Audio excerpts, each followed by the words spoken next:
I recently watched a video on the state of gaming journalism. Don't laugh.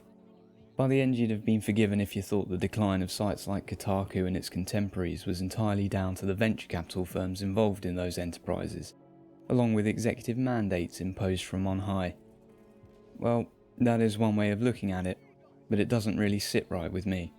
It only describes part of the picture, and there is quite a picture that the executive shenanigans do have their place in. Why then are these gaming media outlets going down the pan and barrelling towards Slop City at speed?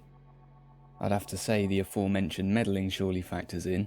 For instance, if you have a given number of writers for your news site and you set them a ridiculous quota of articles to produce, you're going to get a shed load of missed quotas or an equal shed load of crap, rushed out articles.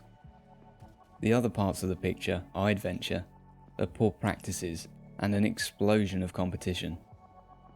The competition is easy enough to understand.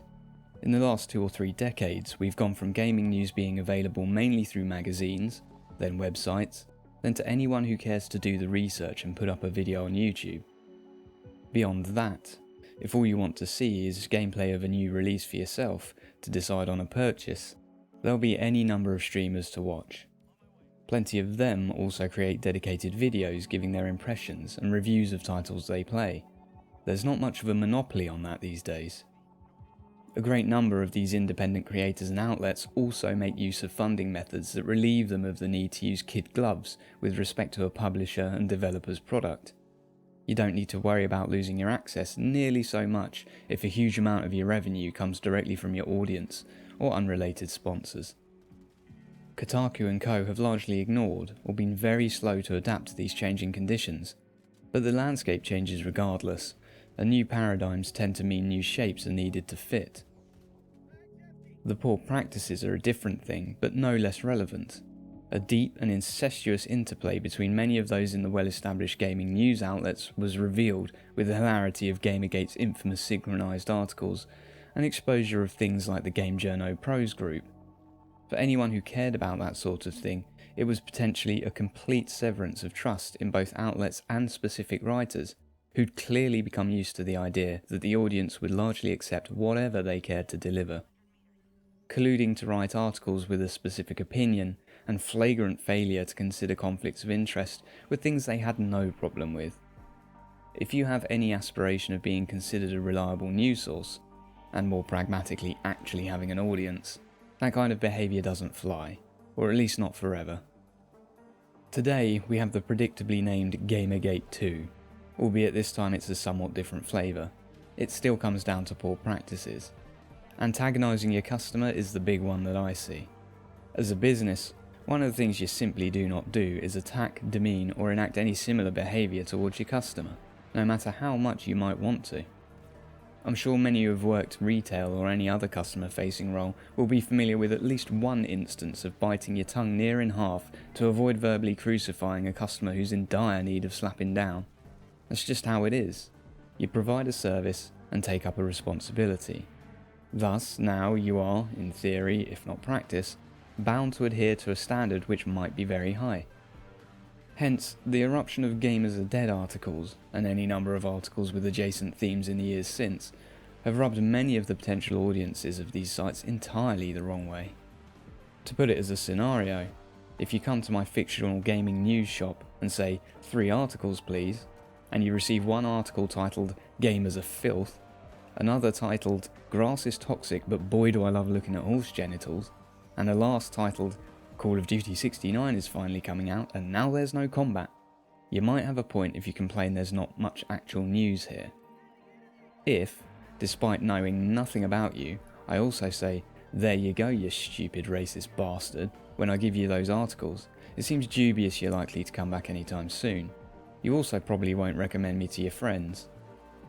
No amount of executive meddling can save you from your employees chasing the customers out of the shop with assorted weaponry and floods of pejoratives. If you don't bring those employees back in line, or let them go, you'll find no one bothers to visit you. That goes double if what you offer isn't spectacular. What happens when you put all these things together? A number of gaming news sites become beholden to corporate interests and the money they bring. Their product is of dubious quality and declines over time. Both their product and staff members' personal postings attack, disparage, and antagonise large swathes of the customers whose visits they seek. They do not evolve their business models over time, and today they exist in a landscape where for every one of them there are another 5, 10 or more other options who offer a product of better quality, who refrain from antagonising their audience, whatever their personal feelings might be, who may well hold themselves to a higher ethical standard, and who are consciously reacting to the changing landscape. There is competition, there is a lot of it, and crucially, much of it is doing a better job. What of the antagonism? I'm in two minds. On one hand, the other factors taken together could absolutely see these sites sink, whether the staff and associates were attacking people or not. Were those factors not present, and if only the attacking of the audience was, I suspect these sites would simply downsize and trundle along with a small audience who shares the views they tend to espouse. You can't really get away with that if corporate finance is involved. You'll either make money or they'll shut you down and send you on your way. Hence, I think it very much is the case that all these variables matter, and you can't focus on one without the context of the others. If you do, then you're giving a wrong impression. The trouble with launching volleys at an audience for being too insert sex, race, sexuality, hair colour, BMI or credit score here is that it's both insulting and betrays an ideological framework. You don't just upset the people who share the characteristics you've chosen, you also upset people who don't, but are friends or family with those who do, or just those who share your framework but have the character to retain their personal principles, meaning the tactics repugnant to them. The same applies to anything you do further than just that. Put a simplistic way, you don't do bad guy things if you want to be a good guy, and should you slip, you make amends. These sites are surrounded by better options, and with no apparent intention of attempting to adapt in any real way. Their writers appear to hate their audience, possibly the medium of games, and probably their jobs.